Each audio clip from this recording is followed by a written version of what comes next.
একটা মেয়ে নতুন বিয়ে হয়ে তার শ্বশুরবাড়িতে আসে, কিন্তু শাশুড়ির সাথে কোনোভাবেই তার বনিবনা হচ্ছিল না। ছোট ছোট বিষয় নিয়ে ঝগড়া, অশান্তি, সংসারে যেন কোনো শান্তির নামগন্ধও নেই। একদিন আর সহ্য করতে না পেরে মেয়েটি তার বাবার বাড়িতে ফিরে যায়। তার বাবা ছিলেন একজন নামকরা ডাক্তার।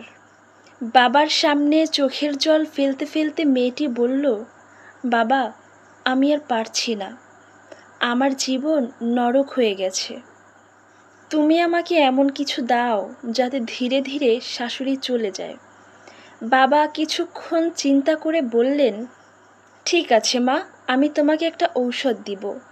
তুমি সেটা প্রতিদিন তোমার শাশুড়ির খাবারের সাথে অল্প অল্প করে মিশিয়ে দিবে। তবে সাবধান, সে যেন কোনো কিছুই সন্দেহ না করে। সেই জন্য প্রতিদিন তার সাথে তোমার খুব ভালো ব্যবহার করতে হবে, যেন মনে করে তুমি তাকে খুব ভালোবাসো। মেয়েটা প্রতিদিন তার শাশুড়ির খাবারের সাথে তার বাবার দেওয়া সেই ঔষধটা মিশিয়ে দিত। একই সাথে তার ব্যবহারও বদলে গেল।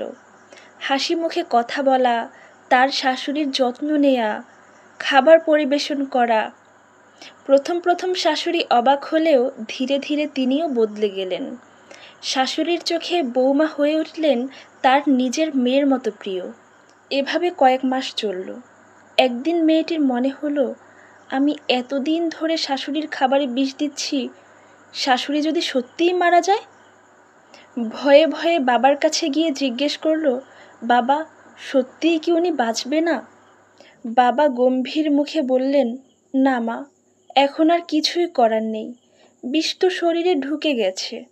এই কথাটি শুনে মেয়েটি নিজেই মানসিকভাবে ভেঙে পড়ল, অসুস্থ হয়ে পড়ল। খাওয়া দাওয়া বন্ধ হয়ে গেল, মুখ শুকিয়ে গেল, শরীরটাও ভীষণ দুর্বল হয়ে পড়ল। তার শাশুড়ি মাও ধীরে ধীরে বুঝতে পারলেন তার আদরের বৌমা আস্তে আস্তে ঝরে যাচ্ছে। আর নিজেকে ধরে রাখতে পারলেন না। বৌমার চিকিৎসার জন্য নিজেই দৌড়ঝাঁপ শুরু করলেন চিকিৎসকের কাছে। চিকিৎসক অর্থাৎ বৌমার বাবা বললেন, অনেক টাকার দরকার। শাশুড়ি কাঁদতে কাঁদতে বললেন, আমার ঘরবাড়ি যা আছে সব বিক্রি করে দিব, যদি দরকার হয় নিজের কিডনিও বিক্রি করে দিব, তবুও আমার মেয়ের মতো বৌমাকে বাঁচাতেই হবে। এসব দেখে বৌমার বাবারও চোখে জল এসে গেল। তিনি আর চুপ থাকতে পারলেন না। তিনি একদিন বললেন, আপনার বৌমার কিছুই হয়নি, আমি শুধু দেখতে চেয়েছিলাম ভালোবাসা কতটা গভীর। শাশুড়ির মুখ উজ্জ্বল হয়ে উঠল। শাশুড়ি বৌমাকে বুকে জড়িয়ে ধরলেন আনন্দে। পরে বাবা তার মেয়েকে গোপনে ডেকে নিয়ে গিয়ে বলেন, আমি সেদিন যে ঔষধ তোকে দিয়েছিলাম সেটা বিষ ছিল না, ও ছিল শুধু নিরীহ ভেষজ পানি। আমি শুধু তোদের ভালোবাসার শক্তি দেখতে চেয়েছিলাম। মেয়েটি আনন্দে কেঁদে ফেলল।